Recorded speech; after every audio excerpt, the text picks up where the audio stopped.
Price the Lord. നാം ചിന്തിക്കുന്നത് രക്ഷിക്കപ്പെടുന്ന ജാതികൾ ആരെല്ലാമാണ് എന്നത് സംബന്ധിച്ചാണ് നാം ഇന്ന് ചിന്തിക്കുന്നത്. 3 സാമൂഹ്യ വിഭാഗങ്ങളാണ് ദൈവത്തിന്റെ വചനത്തിലുള്ളത്. നമ്മൾ കഴിഞ്ഞ ക്ലാസ്സിൽ അത് സംബന്ധിച്ച് പറഞ്ഞതാണ്. ആരാണ് 3 സാമൂഹ്യ വിഭാഗങ്ങൾ? 1 യഹൂദൻ, 2 ജാതികൾ, 3 സഭ. 3 വിഭാഗങ്ങളാണ് വേദപുസ്തകത്തിലുള്ളത്. മാനവരാശിയെ 3 തിരിച്ചിരിക്കുന്നു: യഹൂദൻ, ജാതികൾ, സഭ. അതിന്റെ ഡെഫിനിഷനും നമ്മൾ പറഞ്ഞു. ആരാണ് ജാതികൾ എന്ന് ചോദിച്ചാൽ യഹൂദനും സഭയും ഒഴികെയുള്ള സകലരും ജാതികളാണ്. ആരാണ് സഭയിലുള്ളതെന്ന് ചോദിച്ചാൽ യഹൂദനും ജാതികളും ഒഴിച്ച് ബാക്കിയുള്ളവരെല്ലാമാണ്. ആരാണ് യഹൂദൻ എന്ന് ചോദിച്ചാൽ നമുക്ക് കൃത്യമായി വേഗത്തിൽ പറയാൻ കഴിയും, സഭയും ജാതികളും ഒഴികെ ഉള്ളവരാണ്. എന്നാൽ ഇന്ന് നമ്മൾ പഠിക്കുന്നത് ഈ ജാതികൾ എന്ന് പറയുന്നതിൽ നിന്ന് രക്ഷിക്കപ്പെടുന്ന ജാതീയ വിഭാഗങ്ങൾ ഏതൊക്കെയാണ് എന്ന് ദൈവവചനം വരച്ച് കാണിക്കുന്നുണ്ട്. ഒന്നാമത്തേത് മിസ്രയീമിനെ ഉദ്ദേശിച്ചാണ്. യെശയ്യാ പ്രവാചകന്റെ പുസ്തകം 19-ാം അധ്യായത്തിന്റെ 19 മുതൽ 25 വരെയുള്ള വാക്യങ്ങൾ. യെശയ്യാ പ്രവാചകന്റെ പുസ്തകം 19-ാം അധ്യായത്തിന്റെ 19 മുതൽ 25 വരെയുള്ള വാക്യങ്ങൾ. ഈ വാക്യങ്ങളിൽ വളരെ കൃത്യമായി പറഞ്ഞിട്ടുള്ളത്, ആ രക്ഷിക്കപ്പെടുന്ന രക്ഷിത ഗണത്തിൽ ഒരു വിഭാഗക്കാരുണ്ട്. മിസ്രയീമിൽ ഒരു ശേഷിപ്പുണ്ട്, അവരാ കൂട്ടത്തിൽ ഉണ്ടാകും എന്നുള്ളതാണ്. എന്താണ് യെശയ്യാവ് പറയുന്നത്? അന്നാളിൽ മിസ്രയീം ദേശത്തിന്റെ നടുവിൽ, മിസ്രയീം ദേശം എന്ന് പറയുന്നതാണ് ഈജിപ്റ്റ്. മിസ്രയീം ദേശത്തിന്റെ നടുവിൽ യഹോവയ്ക്ക് ഒരു യാഗപീഠവും അതിന്റെ അതിർത്തിയിൽ യഹോവയ്ക്ക് ഒരു തൂണും ഉണ്ടായിരിക്കും. നിങ്ങൾക്ക് ആ വേദഭാഗം നിങ്ങൾക്ക് എടുക്കാം. അത് മിസ്രയീം ദേശത്ത് സൈന്യങ്ങളുടെ യഹോവയ്ക്ക് ഒരടയാളവും ഒരു സാക്ഷ്യവുമായിരിക്കും. പീഡകന്മാർ നിമിത്തം അവർ യഹോവയോട് നിലവിളിക്കും, അവനൊരു രക്ഷകനെ അയക്കും, അവൻ പൊരുതി അവരെ വിടുവിക്കും. അങ്ങനെ യഹോവ മിസ്രയീമിന് തന്നെ വെളിപ്പെടുത്തുകയും മിസ്രയീമർ അന്ന് യഹോവയെ അറിഞ്ഞ് യാഗവും വഴിപാടും കഴിക്കുകയും യഹോവയ്ക്ക് ഒരു നേർച്ച നേർന്ന് അതിനെ നിവർത്തിക്കുകയും ചെയ്യും. യഹോവ മിസ്രയീമിനെ അടിക്കും, അടിച്ചിട്ട് അവൻ വീണ്ടും അവരെ സൗഖ്യമാക്കും. അവർ യഹോവയിലേക്ക് തിരിയുകയും അവൻ അവരുടെ പ്രാർത്ഥന കേട്ട് അവരെ സൗഖ്യമാക്കുകയും ചെയ്യും. ആരെ? മിസ്രയീമ്യരെ. രക്ഷിക്കപ്പെടുന്ന ജാതികളിൽ ഒരു കൂട്ടർ ആരാണെന്ന് വളരെ കൃത്യമായി ഭാഗത്ത് പറയുകയാണ്. ആരാണ്? മിസ്രയീമ്യരാണ്. അങ്ങനെ ഒരു കൂട്ടർ രക്ഷിക്കപ്പെടും. മിസ്രയീമ്യർ ആശൂര്യരോട് കൂടെ ആരാധന കഴിക്കും. അന്നാളിൽ ഇസ്രായേൽ ഭൂമിയുടെ മധ്യേ ഒരനുഗ്രഹമായി മിസ്രയീമിനോടും ആശൂരിനോടും കൂടെ മൂന്നാമതായിരിക്കും. സൈന്യങ്ങളുടെ യഹോവ അവരെ അനുഗ്രഹിച്ച് എന്റെ ജനമായ മിസ്രയീമും അനുഗ്രഹിക്കപ്പെടുമാറാകട്ടെ എന്നരുളി ചെയ്യും. ആരാണ് മിസ്രയീമിലുള്ളത് നമുക്കറിയാം. ഇസ്മായേല് സന്തതികളുടെ പരമ്പരകളാണ്. ചുരുക്കത്തിൽ അവരും രക്ഷപ്പെടും, അവർക്കുമുണ്ട് രക്ഷ. അവർ യഹോവയെ അംഗീകരിക്കണം. നമ്മുടെ കർത്താവ് രാജ്യത്വം ഏറ്റിരിക്കുന്നു എന്ന് അവർ അംഗീകരിക്കണം. അവരുടെ നടുവിലും യാഗമുണ്ടായിരിക്കും, അഥവാ അവരും യാഗത്തിനായി വരുമെന്നർത്ഥം. ദൈവത്തിന്റെ അനുഗ്രഹം ഇസ്ഹാക്കിന് മാത്രമല്ല, ഇസ്മായേല് സന്തതിക്കും ലഭിക്കുകയാണ്. അവരും രക്ഷിക്കപ്പെടും. ഈ ഭാഗം വളരെ സസൂക്ഷ്മം നമ്മൾ പഠിച്ചാൽ വിശദീകരിക്കേണ്ട ആവശ്യമില്ലാതെ വണ്ണം വളരെ വ്യക്തമായി നമുക്ക് ഈ വാക്യത്തിൽ നിന്ന് മനസ്സിലാക്കാനായിട്ട് സാധിക്കുന്നു. യഹോവ എന്താണത്? യഹോവ എന്ന വാക്ക് ഈ വാക്യത്തിൽ ആവർത്തിച്ച് പറയുന്നത് നമുക്ക് കാണാം. മുസ്ലിം രാജ്യമായ മിസ്രയീമിന്റെ വിളി അള്ള എന്നുള്ളതാണല്ലോ. ആ വിളി മാറും. അതിന് പകരം അവർ യഹോവ ദൈവം എന്ന് വിളിച്ച് യഹോവയായ ദൈവത്തെ ആരാധിക്കും.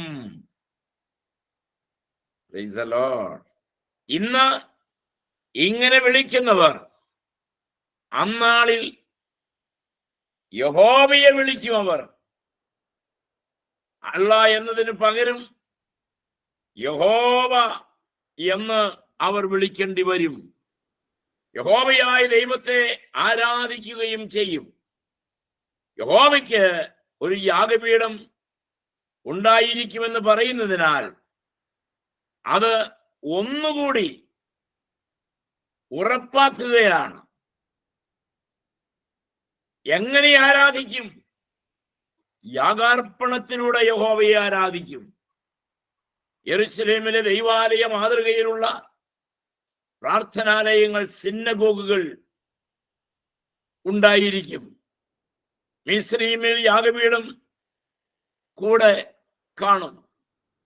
യഹോവയ്ക്ക് അടയാളവും സാക്ഷ്യവും കൂടെ ഉണ്ടായിരിക്കും എന്ന് വ്യക്തമായി നമുക്ക് ഈ വാക്യത്തിലൂടെ മനസ്സിലാക്കാനായിട്ട് സാധിക്കും. പീഡകന്മാർ നിമിത്തം നിലവിളിക്കുന്ന സമയം വ്യക്തമല്ല.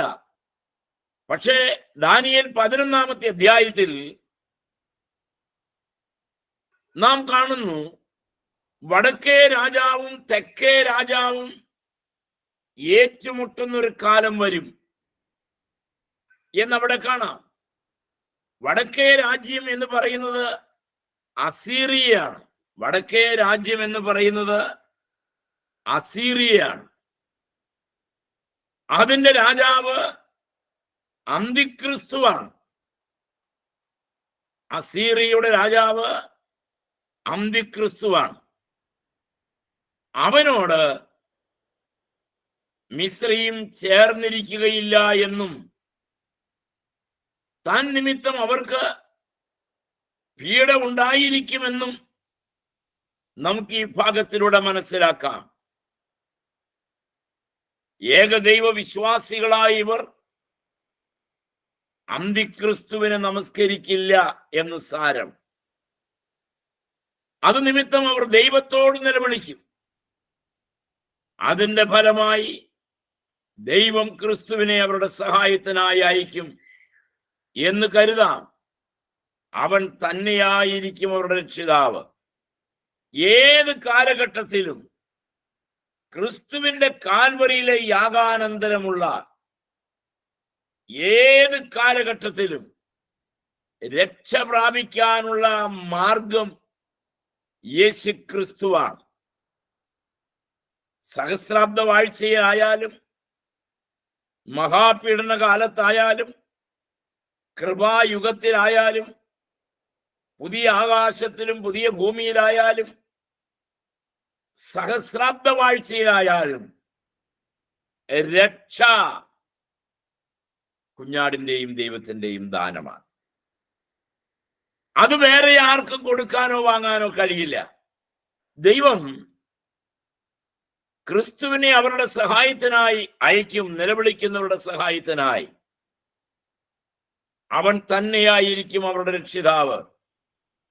പുതിയ നിയമസഭയോട് കൽപ്പിച്ചതുപോലെ രക്ഷിക്കപ്പെടാൻ ആകാശത്തിന്റെ കീഴെ മനുഷ്യരുടെ ഇടയിൽ നൽകപ്പെട്ട മറ്റൊരു നാമം ഇല്ല. ഒരേ ഒരു നാമമേ ഉള്ളൂ. അത് യേശു എന്ന നാമം മാത്രം. വളരെ കൃത്യമാണ്. മഹാപീഡന കാലത്തും കർത്താവിനെ നോക്കി അവർ രക്ഷ പ്രാപിച്ചു. സഹസ്രാബ്ദ വാഴ്ചയുടെ കാലത്തും അവർക്ക് രക്ഷയുണ്ട്.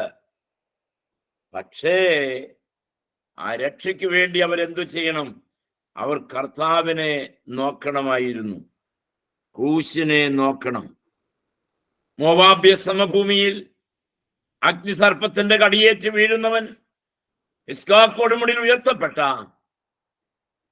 എല്ലാം പാളയത്തിലുള്ളവർക്കെല്ലാം കാണുവാൻ തക്കവണ്ണം ഉയർത്തപ്പെട്ട ആ താമ്ര സർപ്പത്തിലേക്ക് നോക്കണമായിരുന്നു.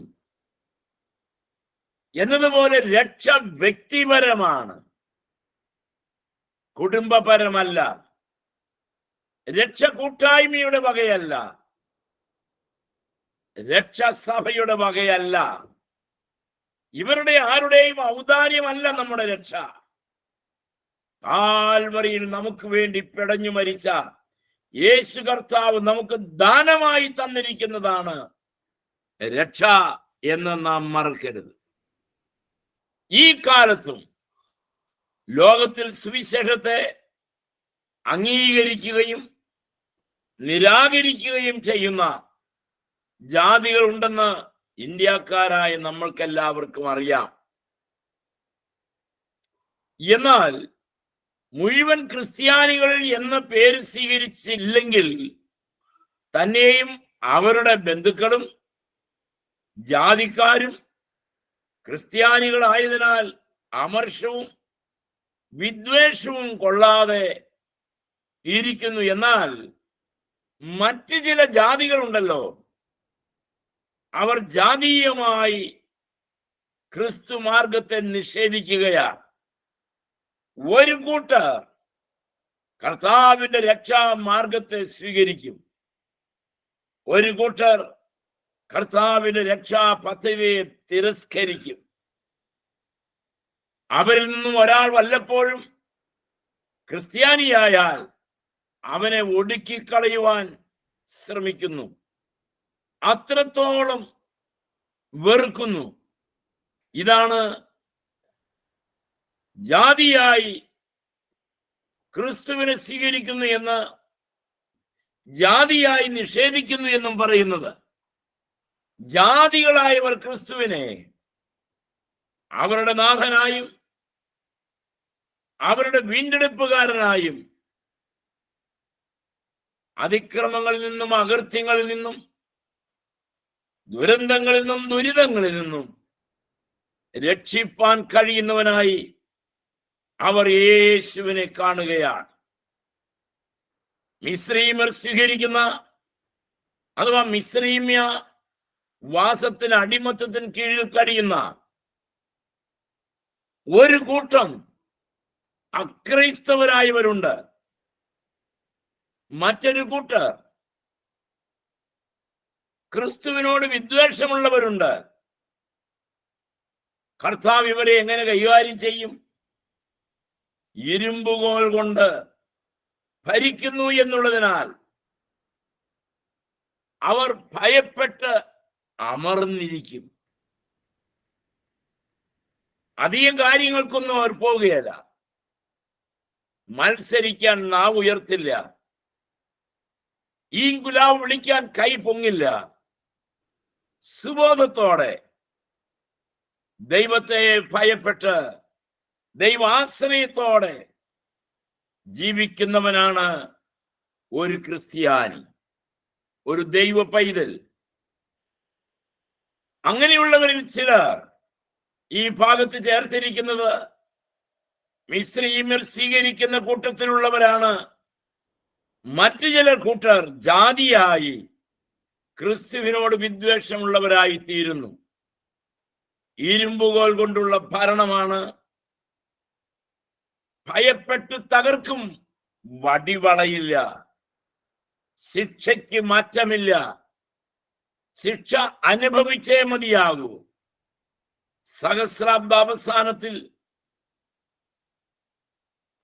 മത്സരിക്കുന്ന ഗോഗ്, മാഗോഗ്, ഗോഗ്, മാഗോഗ് എന്നീ രണ്ട് ശക്തികൾ അവർ റഷ്യയുടെ ഭാഗമാണ്. ഇവർ അംഗീകരിക്കപ്പെടാത്ത, വേർപിരിഞ്ഞ് കഴിയേണ്ട വിധം സ്വകാര്യമായി ദൈവത്തിൽ നിന്ന് അകന്നു കഴിയുകയാണ്. എന്നാൽ അങ്ങനെയുള്ളൊരു കൂട്ടത്തിൽ നിന്നും ഭൂരിപക്ഷം പേരും കർത്താവിനെ എതിരേൽപ്പാൻ പുറപ്പെടും. കർത്താവിനെ വേണ്ടും വണ്ണം മനസ്സിലാക്കിയില്ലെങ്കിലും, കർത്താവിനെ വേണ്ടും വണ്ണം തിരിച്ചറിഞ്ഞില്ലെങ്കിലും, യേശു എന്റെ രക്ഷകനാണെന്ന് ഹൃദയപൂർവ്വം പറയാൻ കഴിഞ്ഞിരുന്നുവെങ്കിൽ രക്ഷ നമുക്ക് സുനിശ്ചിതമാണ്. ആ രക്ഷ പ്രാപിച്ച ഒരു വ്യക്തി ദുഃഖങ്ങളും പ്രയാസങ്ങളും വരുമ്പോൾ മരിക്കാൻ കയറെടുക്കുകയല്ല, കാൽവരിയുടെ മുകളിലേക്ക് കണ്ണുയർത്തി നോക്കിയാൽ നമ്മൾ രക്ഷപ്പെടേണ്ടതിന് അവിടെ നിന്ന് നമ്മുടെ മുൻപിലേക്ക് എറിഞ്ഞിട്ട് തന്നിരിക്കുന്ന ഒരു കയറുണ്ട്, ഒരു വടമുണ്ട്. അത് മരണപാശമല്ല, അത് എന്നേക്കുമുള്ള നിത്യജീവനാണ്. അത് എന്നേക്കുമുള്ള നിത്യജീവനാണ്. അത് എങ്ങനെ നഷ്ടമായി എന്ന് നോക്കാം. മനുഷ്യനോട് പോരാടിയത് കൊണ്ടല്ല, മനുഷ്യനോട് യുദ്ധം ചെയ്തത് കൊണ്ടല്ല, മനുഷ്യരോട് വഴക്കിട്ടത് കൊണ്ടുമല്ല. പിന്നെ എന്താണ് അതിന്റെ ചേതോവികാരം? ദൈവത്തിന് നമ്മളോടുള്ള കരുണയാണ് അതിന്റെ ആധാരം. ദൈവത്തിന് നമ്മളോടുള്ള സ്നേഹവാത്സല്യമാണ് അതിന്റെ ആധാരം. ഒന്നാമത്തെ കൂട്ടർ രക്ഷിക്കപ്പെടുന്ന ജാതികളിൽ ഒന്നാമത്തെ കൂട്ടർ മിസ്രയീമ്യരാണ്. അവർ ക്രൂശിലേക്ക് നോക്കി അനുതപിക്കുന്നു. അതവരുടെ രൂപാന്തരീകരണത്തിന് കാരണമായി തീരുന്നു. അതവരുടെ ആന്തരിക സൗഖ്യത്തിന് കാരണമായി തീരുന്നു. അതവരുടെ ശരീരത്തിന്റെ വിടുതലിന് കാരണമായി തീരുന്നു. അങ്ങനെയാണെങ്കിൽ സുഹൃത്തെ, കണ്ണടച്ച് പ്രാർത്ഥിച്ച്, സ്വരമുയർത്തി പ്രാർത്ഥിച്ച്, കരമുയർത്തി പ്രാർത്ഥിച്ചവനെ ആരാധിക്കാമെങ്കിൽ ആരാധിക്കുമ്പോൾ വിടുതലുണ്ട്. നമ്മളെ അലോസരപ്പെടുത്തിക്കൊണ്ടിരിക്കുന്ന ദുഷ്ടാത്മാവിന്റെ സകല പ്രവർത്തനങ്ങളിൽ നിന്നും നമുക്കൊരു വിടുതലുണ്ട്. Price the Lord. ആ വിടുതലിനായി നമുക്ക് കാതോർക്കാം. ഇവിടെ പറയുന്ന രണ്ടാമത്തെ കൂട്ടർ ആശൂര്യരാണ്. ഏതാണ് ആശൂർ? അസീറിയയുടെ തലസ്ഥാനമാണ് ആശൂർ. എവിടെയാണ് ആശൂർ നഗരം സ്ഥിതി ചെയ്യുന്നത്? ടൈഗ്രീസ് നദിയുടെ പടിഞ്ഞാറൻ തീരപ്രദേശത്ത്, west bank of the Tigris river. Tigris നദിയുടെ പടിഞ്ഞാറ് ഭാഗത്തും അഥവാ നോർത്തേൺ ഇറാഖ്, ഇന്നത്തെ നോർത്തേൺ ഇറാഖാണ് അസീറിയർ അല്ലെങ്കിൽ ആശൂര്യർ എന്ന് പറയുന്നവർ. അപ്പോ ദൈവത്താൽ വേർതിരിക്കപ്പെട്ട ജനത്തിന് ദൈവവുമായിട്ടുള്ള നല്ല ബന്ധം സ്ഥാപിക്കാൻ കഴിയാതെ പോയാൽ അത് നമ്മുടെ അപജയമെന്നല്ലാതെ മറ്റൊന്നും പറയാനില്ല. തങ്ങളുടെ ബന്ധുക്കളും ജാതിക്കാരും ക്രിസ്ത്യാനികളും ആയതിനാൽ അമർഷവും വിദ്വേഷവും കൊള്ളാതെ തള്ളിക്കളയാതെ നമ്മളും പലപ്പോഴും അതിനോട് താതാത്മ്യപ്പെടുകയാണ്.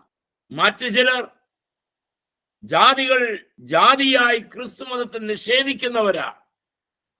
അവരിൽ നിന്നും ഒരാൾ വല്ലപ്പോഴും ക്രിസ്ത്യാനിയായാൽ അവനെ ഒടുക്കിക്കളയാൻ ശ്രമിക്കുന്നവരായിരുന്നു, നശിപ്പിച്ചു കളയാൻ ശ്രമിക്കുന്നവരായിരുന്നു ആ കാലഘട്ടത്തിൽ ഉണ്ടായിരുന്നത്. അത്രത്തോളം ക്രിസ്ത്യാനികളെ ആ ഭരണകൂടം വെറുത്തിരുന്നു. ഇതാണ് ജാതികൾക്ക് വേണ്ടിയുള്ള രക്ഷ. എന്നും ജാതീയമായി നിഷേധിക്കപ്പെടുന്നു, പിന്തള്ളപ്പെടുന്നു എന്നൊക്കെ ചിന്തിക്കുകയും പരാതിപ്പെടുകയും ചെയ്യുന്നവരാണ് നമ്മൾ പലരും. മിസ്രയീമ്യരും മറ്റു പല ജാതികളും ജാതികളായി ദൈവത്തിങ്കലേക്ക് തിരിയും. അവരിൽ ചിലരെക്കുറിച്ച് വേദപുസ്തകം പഠിപ്പിക്കുന്നത് ഇങ്ങനെയാണ്: മിസ്രയീമ്യർ സ്വീകരിക്കുന്ന കൂട്ടത്തിലുള്ള ഓരോ വ്യക്തിയും മറ്റു ചില കൂട്ടർ ജാതികളായി ക്രിസ്തുവിനോട് വിദ്വേഷമുള്ളവരായിരിക്കും. ഇരുമ്പുകോൽ അത് ഭരണപരമായ ദണ്ഡാണ്. ആ ദണ്ഡിനെ, ആ ഇരുമ്പുകോലിനെ ഭയപ്പെട്ട് അമർന്നിരിക്കണമെന്ന് സാരം. ഇങ്ങനെ ഒരു ഇടയന്റെ കയ്യിൽ ഒരു വടിയുണ്ടെന്ന് വിചാരിക്കുക. ആ വടി പല കാര്യങ്ങളിൽ ഉപയോഗിക്കും. ഒന്ന്, മക്കളുടെ സാക്ഷ്യത്തിനായിട്ട് ഉപയോഗിക്കും. രണ്ട്, നമ്മൾ വഴങ്ങിക്കൊടുക്കാത്ത ഒരു അധികാരത്തിന്റെ കീഴിലായതുകൊണ്ട് ക്രിസ്തുവിനെ അംഗീകരിക്കുന്നവരായി ദൈവത്തെ ഭയപ്പെട്ട് ദൈവാശ്രയത്തോടെ ജീവിക്കുന്ന മറ്റൊരു കൂട്ടർ കാണും. ഗോഗ് മാഗോഗ് ശക്തികൾ,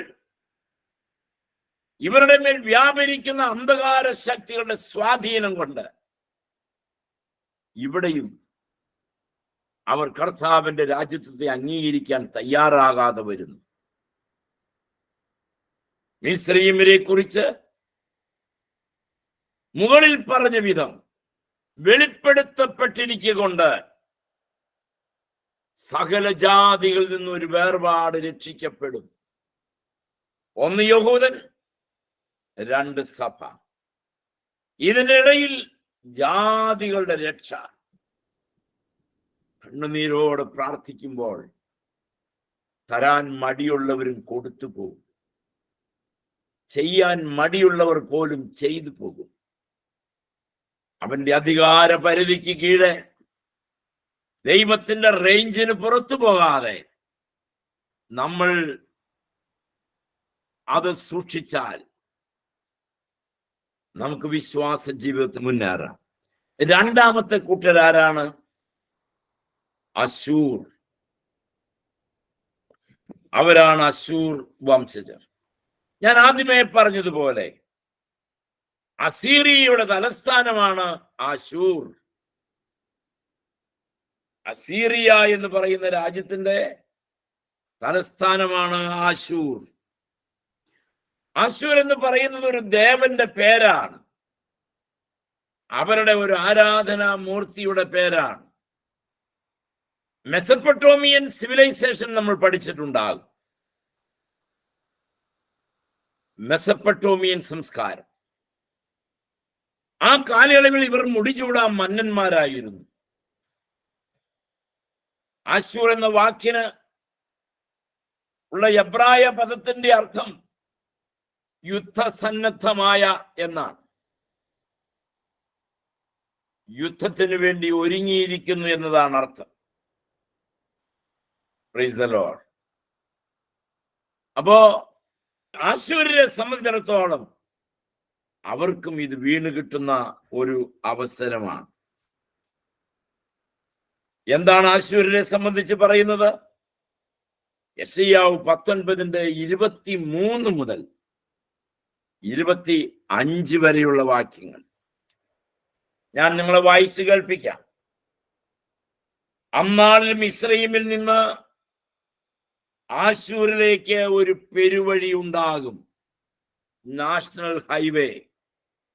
അശൂര്യർ മിസ്രയീമിലേക്കും മിസ്രയീമ്യർ അശൂരിലേക്കും ചെല്ലും. തമ്മിൽ ഒരു കോൺവെർസേഷൻ ആരംഭിക്കും. തമ്മിൽ കൊടുക്കൽ വാങ്ങലിലേക്ക് വരും. ഹൃദയ തകർച്ചയോടെ ക്രൂശിന്റെ സന്നിധിയിൽ ഇരിക്കാമെങ്കിൽ ഒരു നന്മയ്ക്കും മുടക്കം വരുത്താതെ ജയോത്സവമായി ജയകരമായി നടത്തുന്ന ഒരു നല്ല കർത്താവ് നമുക്കായിട്ട് ജീവിക്കുന്നു. മിസ്രയീമ്യർ ആശൂര്യരോടുകൂടെ ആരാധന കഴിക്കും. ഇവർ തമ്മിൽ ബദ്ധശത്രുക്കളായിരുന്നു. എന്നാൽ ഇവർ രണ്ടുപേരും എന്നാണോ അവർ ദൈവത്തെ കണ്ടുമുട്ടിയത്, അന്നു മുതൽ ദൈവത്തിന്റെ ദിവ്യമായ അനുഗ്രഹങ്ങൾ അന്യ നാട്ടിലാണെങ്കിലും അവർ അനുഭവിച്ചു കൊണ്ടിരുന്നു.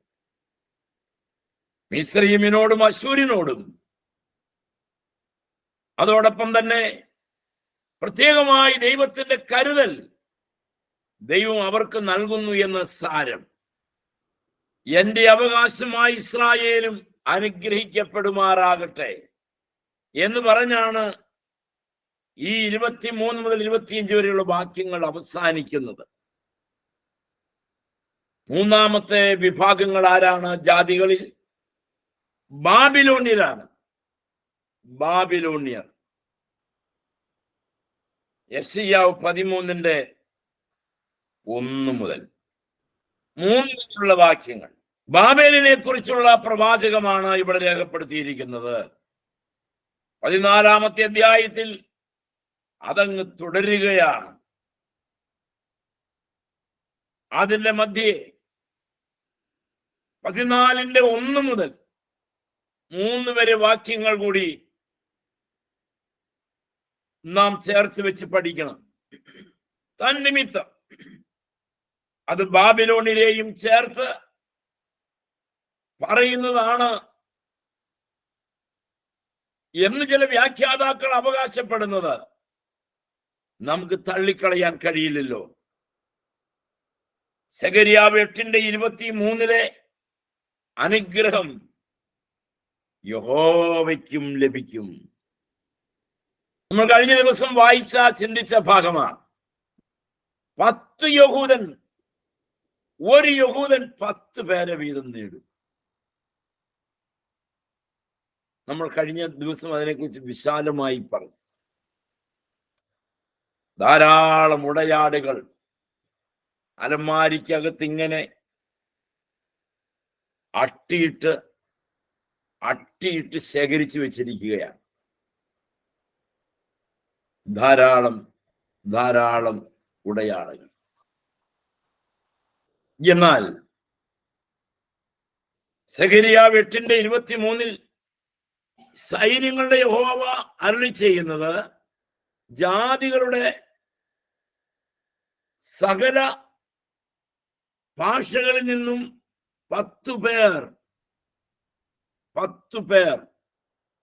ഒരു യഹൂദന്റെ വസ്ത്രാഗ്രം പിടിച്ച് ദൈവം നിങ്ങളോടുകൂടെ ഉണ്ടെന്ന് ഞങ്ങൾ കേട്ടിരിക്കുന്നു, അറിഞ്ഞിരിക്കുന്നു, അനുഭവിച്ചിരിക്കുന്നു എന്ന് പറഞ്ഞ് അവരുടെ കൂടെ വരും. ഒരു യഹൂദൻ എത്ര പേരെ കൊണ്ടുവരും?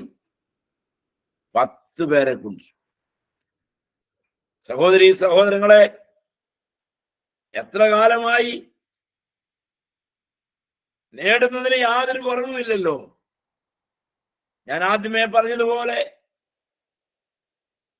നമ്മുടെ അലമാരിക്കകത്തെല്ലാം ഇഷ്ടം പോലെ നമ്മൾ ഇട്ടുകെട്ടി സൂക്ഷിച്ചു വെച്ചിട്ടുണ്ട്. പോകുമ്പോഴൊന്നും കൊണ്ടാൻ പറ്റുകയല്ല. എല്ലാം ഇഷ്ടം പോലെ ഉണ്ട് നമ്മുടെ കയ്യിൽ. ശേഖരിക്കുമ്പോൾ എല്ലാം കൊണ്ടുപോകാമെന്നാണ് നമ്മുടെ ചിന്ത. എന്നാൽ പോകുമ്പോൾ വെറും കയ്യായി പോകേണ്ടി വരും. എന്നാലുണ്ടല്ലോ, ജീവിതകാലത്ത് 10 പേരെ നേടിക്കൊണ്ടുപോയാൽ സ്വർഗത്തിൽ അവർ കാണും. നമ്മെ എതിരേൽപ്പാൻ അവർ കാണും. ഭൂമിയിൽ വെട്ടിക്കൂട്ടാനുള്ള തത്രപ്പാടിൽ നമുക്ക് നഷ്ടപ്പെടുന്നത് സ്വർഗീയമായ അനുഗ്രഹങ്ങളാണ്. സ്വർഗീയമായ നന്മകളുടെ താക്കോൽ നമുക്ക് തുറക്കാൻ കഴിയാതെ പോകുന്നു എന്നുള്ളത് കൊണ്ട് അതിനകത്തുള്ളത് ഒന്നും പ്രാപ്യമാകുകയില്ല. ഡൽഹിയിലൊക്കെ ചെന്നാൽ മെട്രോയ്ക്ക് പോകാൻ ഇപ്പോ ഒരു സംവിധാനമുണ്ട്. കാര്യം എളുപ്പമാണ്, പക്ഷെ ഒരു പ്രശ്നമുണ്ട്. കറക്റ്റ് നോട്ട് ഒരു മെഷീനകത്തേക്ക് ഇട്ടുകൊടുത്താൽ ടിക്കറ്റ് പുറത്തു വരും. ക്യൂ ഒന്നും നിൽക്കണ്ട. പക്ഷെ നോട്ട് ഉണ്ടാവണ്ടേ? 10-ന്റെയും 20-ന്റെയും 50-ന്റെയും ഒക്കെ ചില്ലറ കയ്യിൽ വേണം. നമ്മളെ പോലെ ആദ്യം ചെല്ലുന്നവൻ അവിടെ ചില്ലറയ്ക്ക് വേണ്ടി നെട്ടോട്ടമാണ്. ഞാൻ പറഞ്ഞതേ, ആത്മാക്കളെ കൊണ്ട് ചെന്നാലേ അനുഗ്രഹത്തിന്റെ ലോക്കഴിക്കാൻ പറ്റൂ. ഇവിടെ ആർജിച്ചതൊന്നും കൊണ്ടുപോയി ലോക്കഴിക്കാൻ കഴിയല. നേടിയതൊന്നും കൂടെ പോരില്ല. 10 പേരെ ഒരു യഹൂദൻ നേടും. സഹോദരിമാരെ, സഹോദരങ്ങളെ, എത്ര കാലം ഇനി ഉണ്ടെന്ന് അറിയില്ലല്ലോ. ഇനിയും നമുക്ക് ജീവിച്ചിട്ടും കൊതി തീർന്നിട്ടുമില്ല. ഈ കാലം വരെ ജീവിച്ചിട്ട് ദൈവരാജ്യത്തിനു വേണ്ടി എന്തു നേടി? എന്തിന് ഗർഭം ധരിച്ച് പ്രസവിച്ചതുപോലും, മുലപ്പാലൂട്ടി വളർത്തിയതിനെ പോലും നമ്മുടെ തൊങ്ങല് പിടിച്ച് നമ്മുടെ പുറകെ പോരാൻ കിട്ടുകയല്ല. ഒരു ആന്റി പറഞ്ഞു, ആന്റി ഒത്തിരി ദൈവകൃപ അനുഭവിക്കുന്ന ഒരു സ്ത്രീയാണെന്ന് എന്നോട് പറഞ്ഞു. പക്ഷെ വീട്ടിൽ നിന്ന് കൈയടിച്ച് പാട്ടുപാടാൻ സമ്മതിക്കുകയില്ല. പലപ്പോഴും അവരെ അടിച്ചു, അവരെ ചെന്നിക്കടിച്ചു, തലയ്ക്കടിച്ചു. ഒറ്റ കാരണമേ ഉള്ളൂ, വീട്ടിലിരുന്ന് കൈയടിച്ചു പാട്ടുപാടി. നമ്മുടെ സഭയിൽ തന്നെ പെട്ട ഒരു മർത്തോമ കുടുംബാംഗം എന്ന് പറയുമ്പോ, സുവിശേഷ വിഹിത സഭകളുടെ ഒരംഗം എന്ന് പറയുമ്പോ നമ്മളൊക്കെ എവിടെ കിടക്കുന്നു? എന്താണ് നമ്മുടെ അവസ്ഥ ദൈവമക്കളെ? ആത്മാക്കളെ നേടിയിട്ട് പോകാതെ സ്വർഗത്തിന്റെ കലവറ തുറക്കാമെന്ന് ആരും വ്യാമോഹിക്കണ്ട, നടക്കില്ല. യഹൂദൻ 10 പേരെ കൂട്ടിക്കൊണ്ട് ദൈവസന്നിധിയിലേക്ക് ചെല്ലും. ഈ പറയപ്പെടുന്നവരിൽ, ഈ 10 പേരിൽ അശ്ശൂരിൽ നിന്നുള്ള ജനം അവരോടൊപ്പം ഉണ്ടാകും. അശ്ശൂർ അങ്ങനെ രക്ഷിത ഗണത്തിന്റെ ഒരു ഭാഗമായി മാറും. അശ്ശൂരും വലിയവനായ ദൈവത്തെ ആരാധിക്കാനായി ഒരുമിച്ച് കൂടും. അവർ കൂട്ടായ്മ പാലിക്കും. ആ വാക്യത്തിൽ ഇങ്ങനെയാണ് നമ്മൾ പഠിക്കുന്നത്: എന്റെ കൈകളുടെ പ്രവൃത്തിയായ അശ്ശൂരും എന്റെ അവകാശമായ ഇസ്രായേലും അനുഗ്രഹിക്കപ്പെടുമാറാകട്ടെ. അവർക്കുമുണ്ട് അനുഗ്രഹം, അവരും രക്ഷിക്കപ്പെടും, രക്ഷിതഗണമായി തീരും. അപ്പൊ ചുരുക്കത്തിൽ അശ്ശൂരിലും മിസ്രയീമിലും ഒരുമിച്ച് ദൈവത്തെ ആരാധിക്കും. Price the Lord. 2 കൂട്ടം ജാതികൾ രക്ഷിക്കപ്പെടും. 3 ബാബിലോണ്യർ. യെശയ്യാവ് 13-ന്റെ 1-ാം വാക്യം.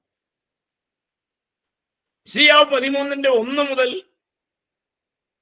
നമ്മൾ വായിക്കുന്നത് ബാബിലോണെ കുറിച്ചുള്ള പ്രവചനമാണ്. 14-ാമത്തെ അധ്യായത്തിൽ അത് തുടരുകയാണ്. അതിന്റെ മധ്യേ 14-ന്റെ 1 മുതൽ 3 വരെയുള്ള വാക്യങ്ങൾ അത് തന്നിമിത്തം അത് ബാബിലോണിനെയും ചേർത്ത് പറയുന്നതാണെന്ന് നമുക്ക് ചിന്തിക്കാം. അവിടെ അന്യജാതിക്കാർ അവരോട് ചേർന്ന് കൊള്ളും. നമ്മൾ സെഖര്യാവ് 8:23 പറഞ്ഞതുപോലെ അനേകർ യഹൂദന്റെ തൊങ്ങല് പിടിച്ച് കർത്താവിന്റെ സിംഹാസനത്തെ ലക്ഷ്യമാക്കിക്കൊണ്ട് നീങ്ങും. ജാതികൾ സഹസ്രാബ്ദ കാലത്ത് എവിടെയെല്ലാം ചിതറിക്കിടക്കുന്നു എന്നുള്ളത് നമുക്കിന്ന് അറിയില്ല.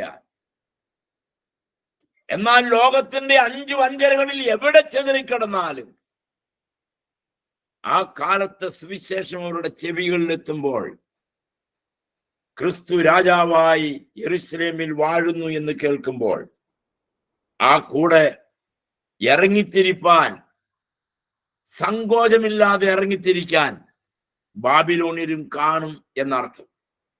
ദൈവജനമായി ഇസ്രായേലിനെ കൊണ്ടുപോയി അടിമകളാക്കിയ അവരും കാണും ആ കൂട്ടത്തിൽ. ദൈവിക വാഗ്ദത്തങ്ങൾക്ക് ഇല്ല എന്നില്ല. ദൈവിക വാഗ്ദത്തങ്ങൾക്ക് ഒരു മറുപടി ഉള്ളത് ഉവ്വ് എന്ന് മാത്രമേ ഉള്ളൂ. ദൈവത്തിന്റെ അറിവിന്റെ പരിധിയിൽ പെടാത്തതൊന്നുമില്ല. അവന്റെ ജ്ഞാനത്തിന്റെ പ്രകടനമാണ് പ്രവാചകന്മാരിലൂടെ നമുക്ക് വെളിപ്പെട്ട് കിട്ടുന്നത്. അങ്ങനെ വെളിപ്പെട്ടു വരുന്നതിൽ നിന്ന് നാം മനസ്സിലാക്കുന്നത് ഈ ജനം രക്ഷിക്കപ്പെടും എന്നുള്ളത് തന്നെ. കൊരിന്ത്യർക്ക് എഴുതിയ 2-ാം ലേഖനം 1-ാം അധ്യായം അതിന്റെ 20-ാമത്തെ വാക്യം ഇങ്ങനെയാണ്. 1:20 വാക്യം, ദൈവത്തിന്റെ വാഗ്ദത്തങ്ങൾ എത്രയുണ്ടെങ്കിലും അവനിൽ ഉവ്വ് എന്നത്രേ. Praise the Lord. എത്ര വാഗ്ദത്തങ്ങൾ ഉണ്ടെങ്കിലും ഉത്തരം ഉവ്വ് എന്നേ ഉള്ളൂ. അതുകൊണ്ട് ഞങ്ങളാൽ ദൈവത്തിന് മഹത്വം ഉണ്ടാകുമാറ് അവനിൽ ആമേൻ എന്നും തന്നെ. Price the Lord. ദൈവം നമ്മൾക്കൊരു വാഗ്ദത്തം ചെയ്തിട്ടുണ്ടെങ്കിൽ അത് ഉവ്വ് എന്ന് തന്നെയാണ്. ദൈവമക്കളെ, നമ്മുടെ ആവശ്യങ്ങളും നമ്മുടെ പരാതികളും അധികാര കേന്ദ്രങ്ങളിൽ കൊടുത്താൽ എന്ത് ചെയ്യുമെന്ന് ഇന്ന് വാർത്താ മാധ്യമങ്ങൾ വിളിച്ചറിയിക്കുകയാണ്. ചാക്കിൽ കെട്ടി ഷെൽഫിൽ സൂക്ഷിക്കും. എന്നാൽ നസ്രത്തുകാരനായ നമ്മുടെ രക്ഷകനും വീണ്ടെടുപ്പുകാരനുമായവന്റെ മുൻപിൽ ഹൃദയപൂർവ്വം വിളിച്ചപേക്ഷിക്കുന്നവന്റെ പരാതി കെട്ടിക്കിടക്കില്ല. അവൻ നമുക്ക് വാഗ്ദത്തങ്ങളെ തരുന്നവനാണ്. അവൻ വാഗ്ദത്തം തന്നാൽ വാഗ്ദത്തങ്ങൾക്ക് ഉവ്വ് എന്ന് മാത്രമേ മറുപടിയുള്ളൂ. 4-ാമത്തെ വിഭാഗക്കാർ അരാമ്യരാണ്.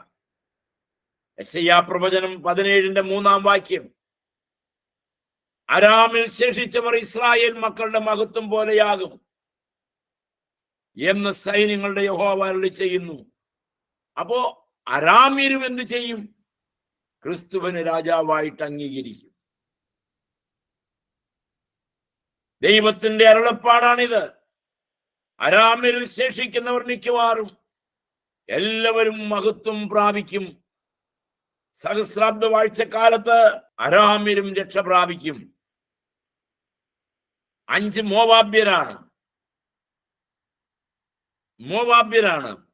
യെശയ്യാവ് 15:1 ഇങ്ങനെ തുടങ്ങുന്നു.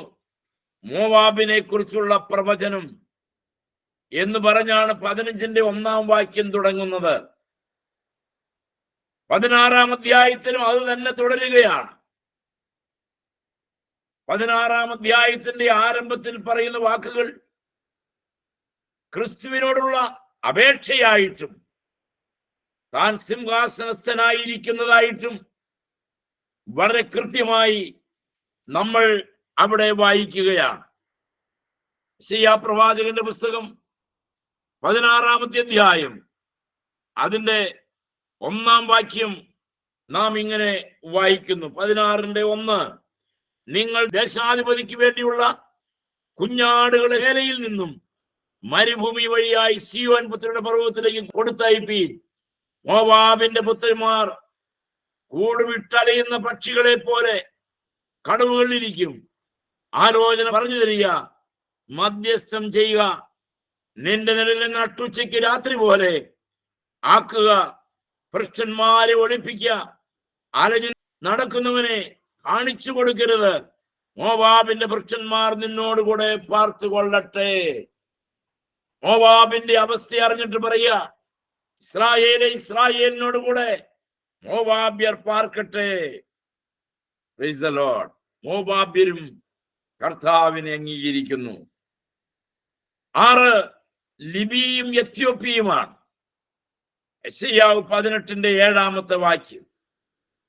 ആ കാലത്ത് ദീർഘകായന്മാരും മൃദുചർമ്മികളുമായ ജാതി ആരംഭം മുതൽ ഇന്ന് വരെ ഭയങ്കരമായിരിക്കുന്ന ഒരു ജാതി, അളക്കുന്നതും ചവിട്ടിക്കളയുന്നതും നദികൾ ദേശത്ത് വിഭാഗിക്കുന്നതുമായ ജാതി തന്നെ സൈന്യങ്ങളുടെ യഹോവയുടെ നാമമുള്ള സ്ഥലമായ സിയോൻ പർവ്വതത്തിലേക്ക് സൈന്യങ്ങളുടെ യഹോവയ്ക്ക് തിരുമുൾക്കാഴ്ച കൊണ്ടുവരും.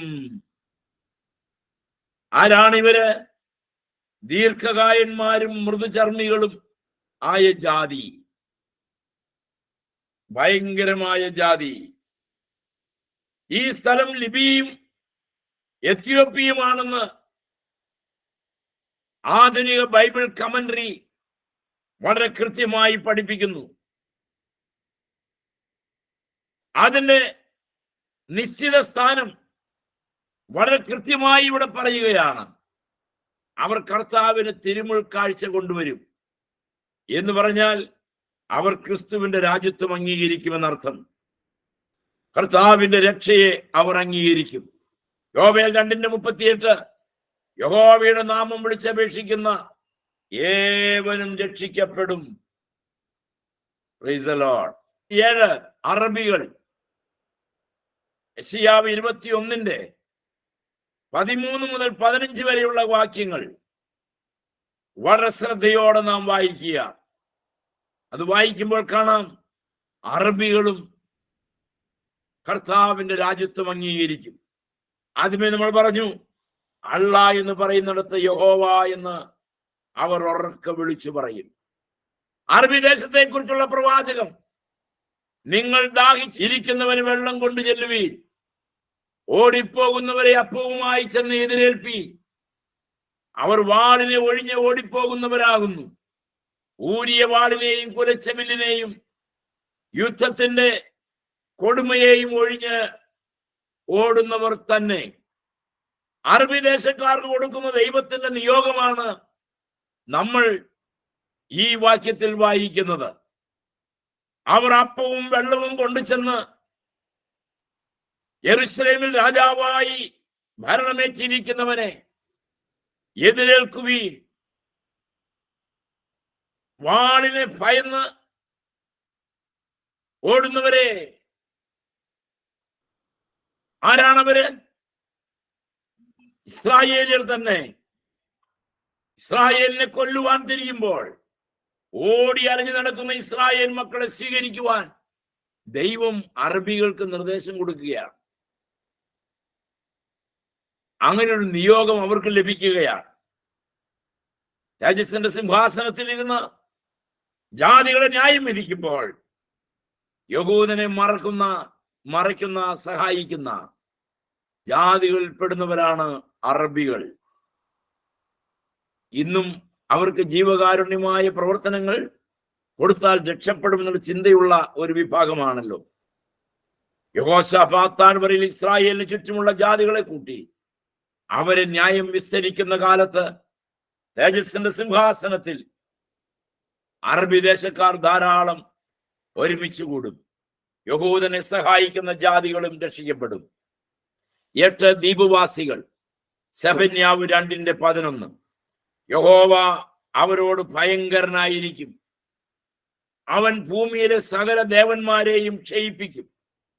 ജാതികളുടെ സകല ദ്വീപുകളും അതത് സ്ഥലത്ത് നിന്ന് അവനെ നമസ്കരിക്കും. അപ്പൊ സകല ദ്വീപുകളിലുമുള്ളവർ ഉള്ള ജാതികൾ കർത്താവിനെ അംഗീകരിക്കും. 9 മനുഷ്യർ എന്ന് പറഞ്ഞ സകലരും, സകല ജാതികളും, പേര് പറയപ്പെടാത്തവർ. യെശയ്യാവ് 17:7-8 വാക്യം. അന്നാളിൽ മനുഷ്യൻ എന്നാ ഉപയോഗിച്ചിരിക്കുന്നത്. അന്നാളിൽ മനുഷ്യൻ തന്റെ കൈപ്പണിയായ ബലിപീഠങ്ങളിലേക്ക് തിരിയാതെയും തന്റെ വിരലുകളാൽ ഉണ്ടാക്കിയ ആശേരാ വിഗ്രഹങ്ങളെയും സൂര്യസ്തംഭങ്ങളെയും നോക്കാതെയും തന്റെ സൃഷ്ടാവിങ്കിലേക്ക് തിരിയുകയും അവന്റെ കണ്ണ് ഇസ്രായേലിന്റെ പരിശുദ്ധനെ നോക്കുകയും ചെയ്യും. Price the Lord. ഇന്ന് എവിടേക്കെന്നില്ലാതെ ഊമവിഗ്രഹങ്ങളുടെ പിന്നാലെ കൈയും കുപ്പി നടക്കുന്ന അതിന്റെ പിൻതലമുറക്കാർ കർത്താവ് വരാൻ വൈകുന്നെങ്കിൽ അതിന്റെ പിൻതലമുറക്കാർ ക്രിസ്തു രാജ്യത്വം ഏറ്റെടുക്കുമ്പോൾ ലോകത്തിന്റെ നാനാഭാഗത്തു നിന്നും, ഇവിടെ ഞാൻ ചേർത്ത് പറയും ഇന്ത്യയിൽ നിന്നും, പണിതുണ്ടാക്കുന്ന ഇപ്പോഴത്തെ വലിയ വലിയ ഗോപുരങ്ങളുണ്ടല്ലോ, അങ്ങോട്ടേക്ക് പോകാതെ യെരുശലേമിലേക്ക് പോകുന്ന കാലം വരും. Price the Lord. യെരുശലേമിലേക്ക് പോകുന്ന കാലം വരും.